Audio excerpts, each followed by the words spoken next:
Hello students, myself Reshu Agarwal, आप सभी का अग्रवाल क्लासेस में बहुत बहुत स्वागत है। हम कंटिन्यू चल रहे हैं, जो हमारा टॉपिक चल रहा है रिटायरमेंट ऑफ ए पार्टनर। आज हम उसी चैप्टर के जो टॉपिक्स हमने वीडियो नंबर 3 में पढ़े थे उनके आज हम न्यूमेरिकल्स करने जा रहे हैं। स्टूडेंट एंजॉय करते रहिए मेरे इस चैनल के साथ, लेकिन चैनल को सब्सक्राइब करना ना भूलिए। स्क्रीन पे जो सब्सक्राइब का बटन आता है उसको दबाना ना भूलिए। वीडियो को लाइक और शेयर भी आपको जरूर करना है। सो गाइस, स्टार्ट करते हैं हम numerical treatment of goodwill, accumulated profit and loss and revaluation of assets and liabilities. So guys, first question आपकी स्क्रीन पे होगा, मैं क्वेश्चन पढ़ देता हूं।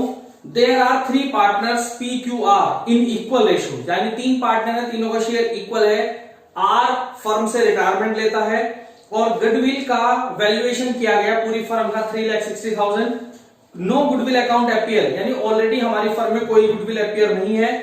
P और Q फ्यूचर प्रॉफिट के लिए एग्री हो जाते हैं 3:2। फ्यूचर प्रॉफिट मतलब हमारा न्यू रेशो बन जाता है 3:2। जनरल एंट्री पास आउट करनी है गुडविल की। अब किस तरीके से हम ट्रीटमेंट करेंगे स्टूडेंट, ध्यान से देखेंगे।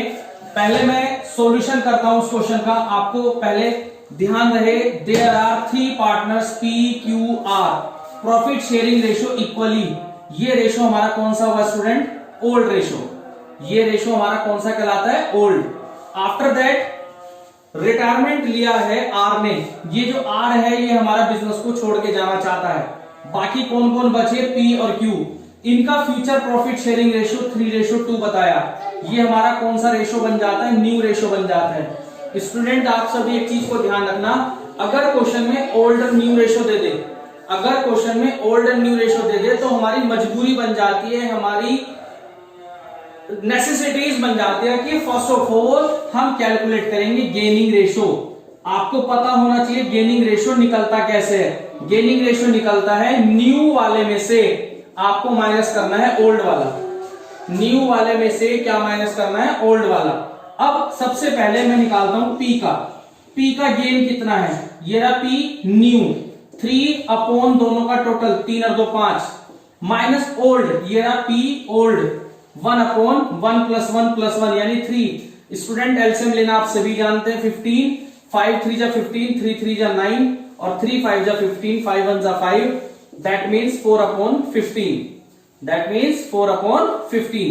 P के बाद Q के द्वारा गेन कितना हुआ? फॉर्मूला वही रहेगा student, new minus old. Q new, new means 2 upon 5 minus old means 1 upon 3। LCM is 15, 5 3 जा 15, 3 2 जा 6, 3 5 जा 15, ये आगे 1 upon 15। तो स्टूडेंट फाइनली अगर हम गेन की बात करें तो गेन हमारा कैलकुलेट हो जाता है 4:1। 4 upon 15 डिनोमिनेटर छोड़ दीजिए, क्या रेशो बन जाता है? 4:1। आफ्टर दैट अगर आप देखें गुडविल आपको पूरे फर्म की दे रखी है। गुडविल ऑफ फर्म कितनी बनती है? 3,60,000। गुडविल ऑफ फर्म कितनी बनती है स्टूडेंट? 3,60,000। हमें जर्नल एंट्री करनी है। जर्नल एंट्री कल हमने बहुत अच्छी समझी थी कि अगर क्वेश्चन में फर्म के गुडविल का वैल्यूएशन किया गया हो और रिटायरमेंट के टाइम हमें एंट्री करनी है तो single one and last entry बनती है। कंटिन्यूइंग पार्टनर्स डेबिट होंगे, कंटिन्यूइंग पार्टनर्स डेबिट होंगे और रिटायरमेंट लेने वाले पार्टनर्स को क्रेडिट किया जाएगा। तो बिजनेस से रिटायरमेंट लेने वाला कौन है? आर, चला जान दो। कंटिन्यू कौन कर रहे हैं? P और Q। तो स्टूडेंट एंट्री क्या बनेगी?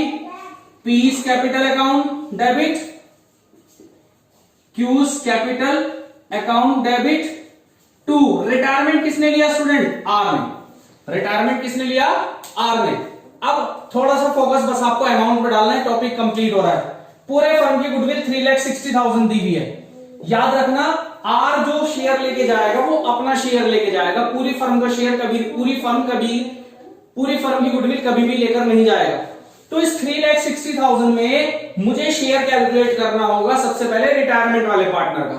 रिटायरमेंट वाला पार्टनर था आर, आर का शेयर था 1/3। 1/3 कैलकुलेट करता हूं तो 1,20,000। तो दैट मीन्स आर को तो साफ साफ दे दीजिए 1,20,000। आर को तो टोटल क्रेडिट कर दीजिए 1,20,000। अब इसको कौन कौन गेन कर रहे हैं, पी और क्यू, यानी ये वाली एंट्री हमेशा गेनिंग रेशो में डिवाइड होती है। अगर स्टूडेंट याद आ रहा हो तो गेनिंग रेशो अभी अभी कैलकुलेट किया था हम लोगों ने 4:1, यानी ये 1,20,000 डिस्ट्रीब्यूट की जाएगी 4:1 में। 4 + 1 यानी 5, यानी 96,000 पहले वाले की आएगी और 24,000 दूसरे की आएगी। 96,000 पहले वाले की और 24,000 दूसरे वाले की। ये हमारा क्वेश्चन कंप्लीट हो जाता है। P's capital account debit, Q's capital account debit to R's capital. Student एक चीज हमें याद है, अगर क्वेश्चन में कैपिटल फिक्स्ड होती तो इन कैपिटल की जगह हम क्या लगाते, करंट। तो स्टूडेंट ये हमारा क्वेश्चन था किससे रिलेटेड, ट्रीटमेंट ऑफ गुडविल से रिलेटेड पहला क्वेश्चन। एक क्वेश्चन और देखते हैं। नेक्स्ट क्वेश्चन आपकी स्क्रीन पे होगा। ए, बी और सी तीन पार्टनर थे 3:2:1 में। गुडविल ऑलरेडी अपियर है जिसकी वैल्यू है 2,40,000। याद रखना, गुडविल ऑलरेडी अपियर। अब यानी एक ट्रीटमेंट हो गया, अगर गुडविल अपियर होती है तो क्या ट्रीटमेंट था।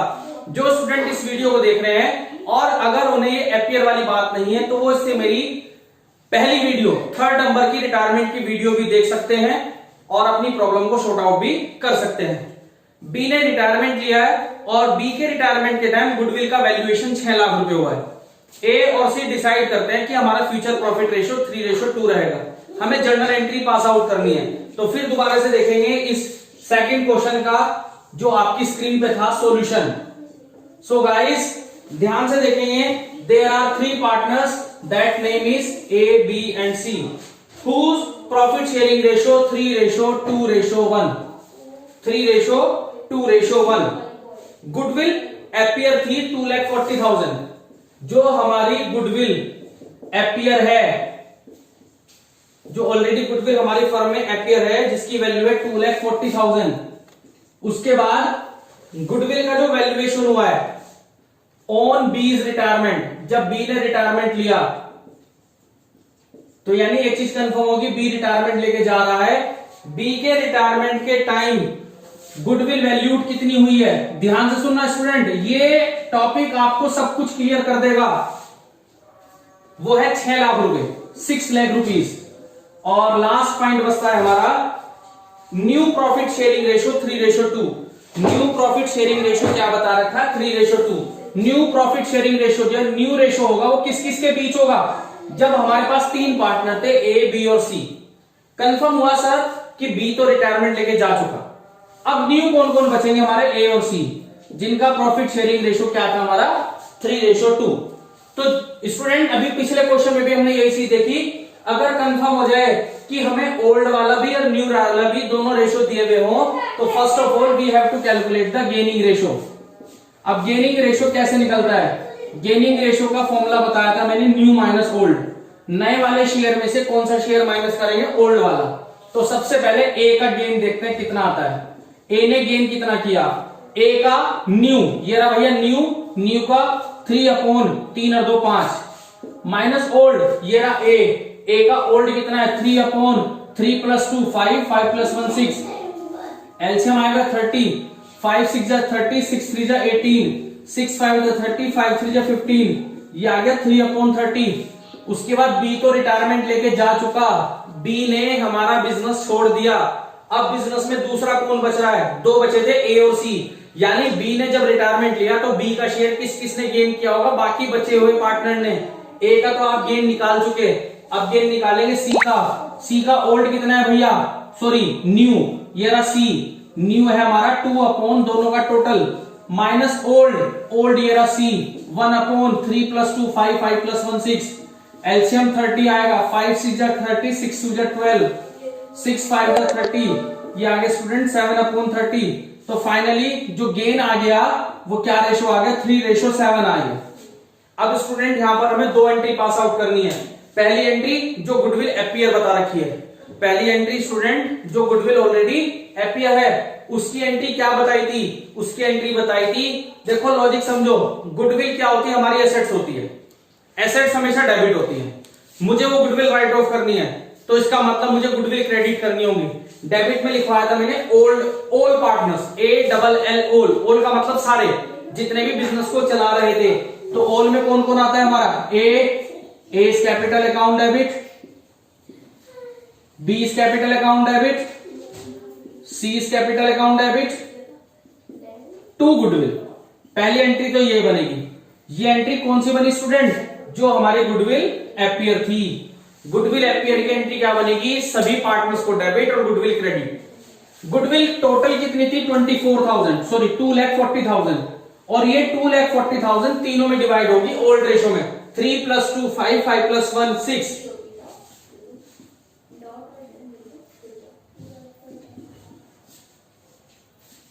ये हो गई डिवाइड करने के बाद टोटल हमारी 1 2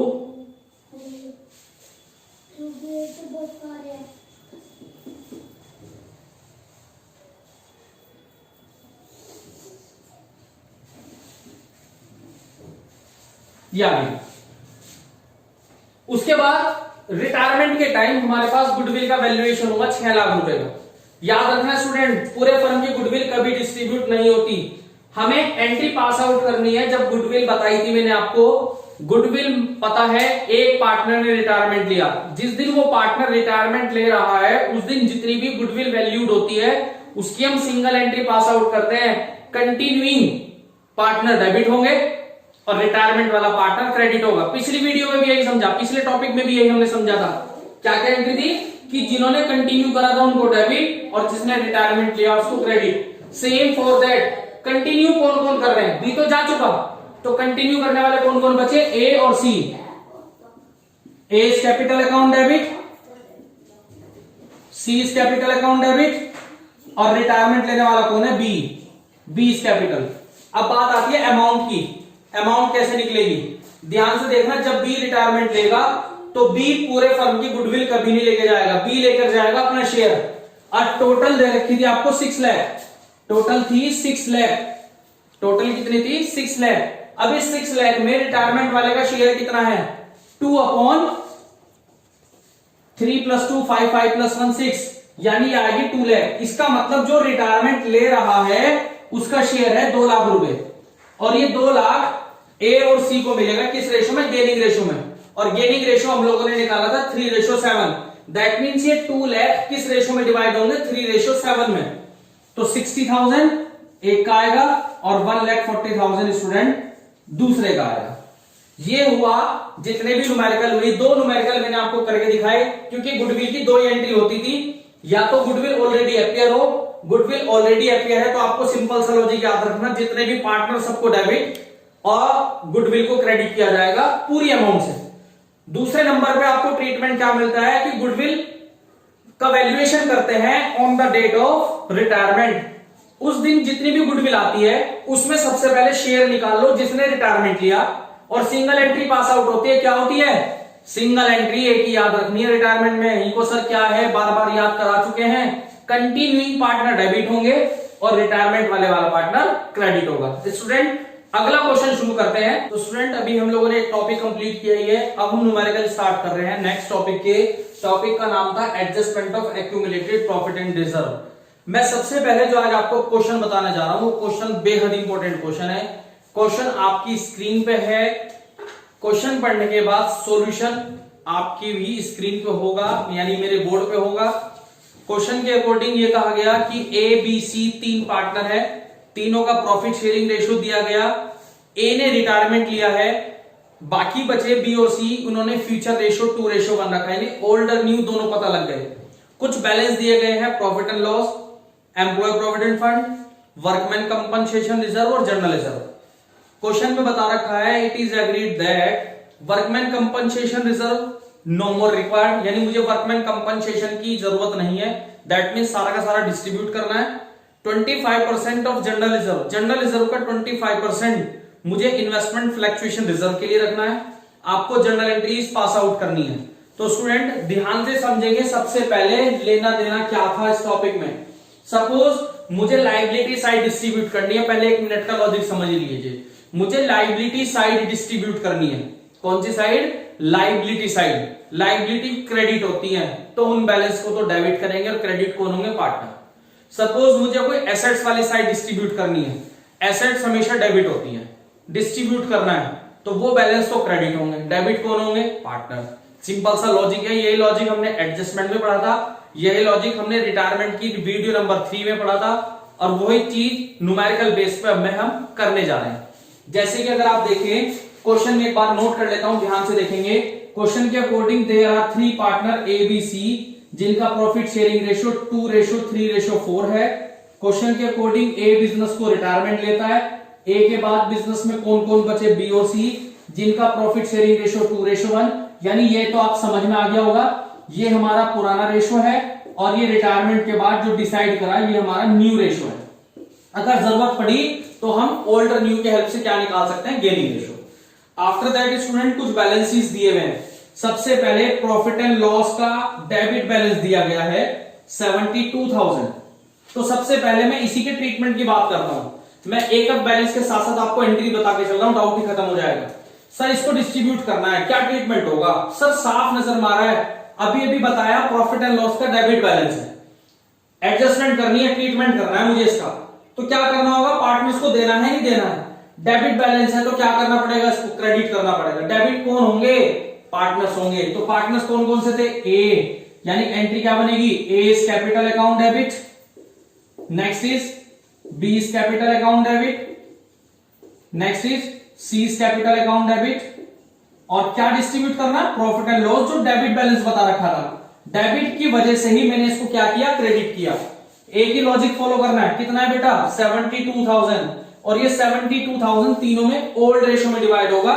ओल्ड रेशो दिया हुआ है आपको 2:3:4, 3 + 2 5, 5 + 4 9,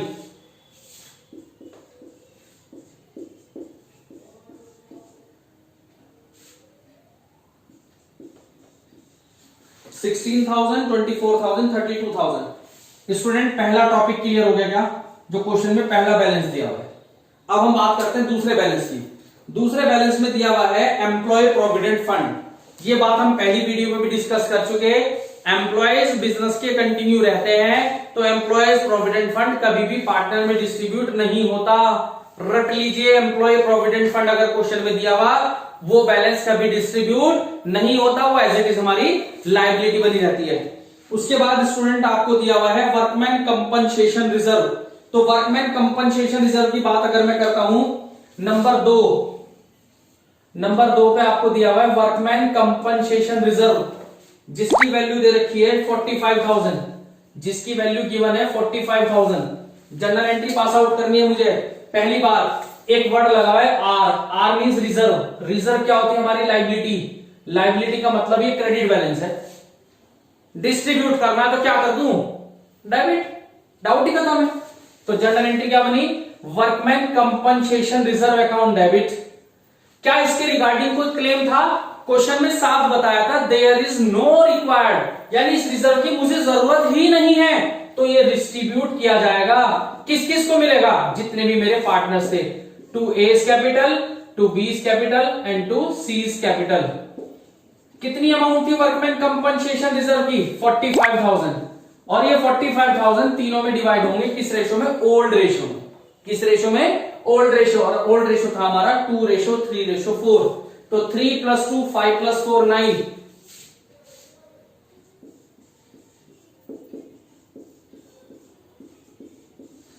ये आ जाएगा डिस्ट्रीब्यूट करके 10,000, 15,000 एंड 20,000।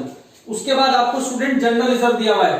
तीसरा ट्रीटमेंट ध्यान से समझेंगे, ये थोड़ा सा टर्निंग पॉइंट है। तीसरे नंबर पे आपको दिया हुआ है जनरल रिजर्व। अब जो जनरल रिजर्व दिया हुआ है वो जनरल रिजर्व था 1,20,000 का। जनरल रिजर्व कितना था, 1,20,000। लेकिन स्टूडेंट इस क्वेश्चन में टर्न दे दिया। वैसे एक बात बताऊं मैं आपको, क्लियर कर दूं, डाउट ही खत्म हो जाए, क्लियर कर लीजिए। यहां पर भी वर्ड लगा हुआ है रिजर्व। रिजर्व क्या होती है, हमारी लायबिलिटी, और आप बार बार जान चुके हैं लायबिलिटी के बैलेंस क्रेडिट होते हैं। मुझे इसको डिस्ट्रीब्यूट करना है, ये तो कंफर्म हो गया। सर कुछ बताए ना बताए, लेकिन तो चीज हमें पती है कि वर्कमैन कंपनसेशन जनरल रिजर्व मुझे क्या करना होगा, डेबिट करना होगा।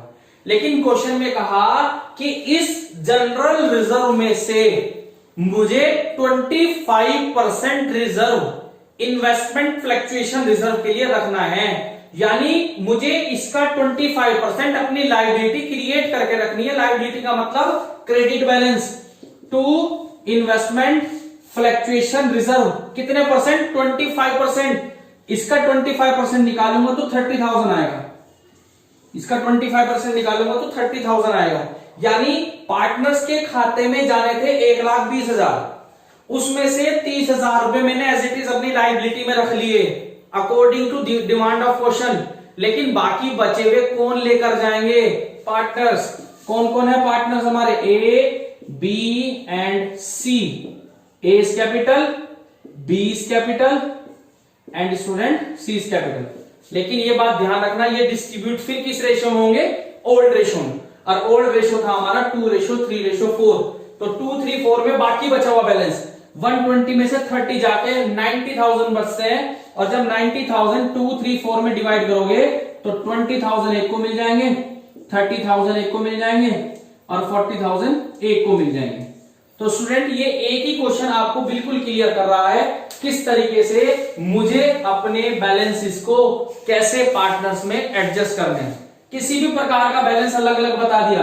अगर ये बैलेंस प्रॉफिट एंड लॉस का क्रेडिट होता बाई चांस, क्योंकि अगले क्वेश्चन में क्रेडिट दिया हुआ है, तो सर इस P&L को तो क्या करते हैं हम? डेबिट। क्रेडिट कौन हो जाते? पार्टनर्स। तो स्टूडेंट ये बात आप लॉजिक समझ चुके हैं, तो कोई भी टॉपिक आपको प्रॉब्लम में आने वाला नहीं है। तो इस टॉपिक के साथ हमारी आज की वीडियो कंप्लीट हो जाती है।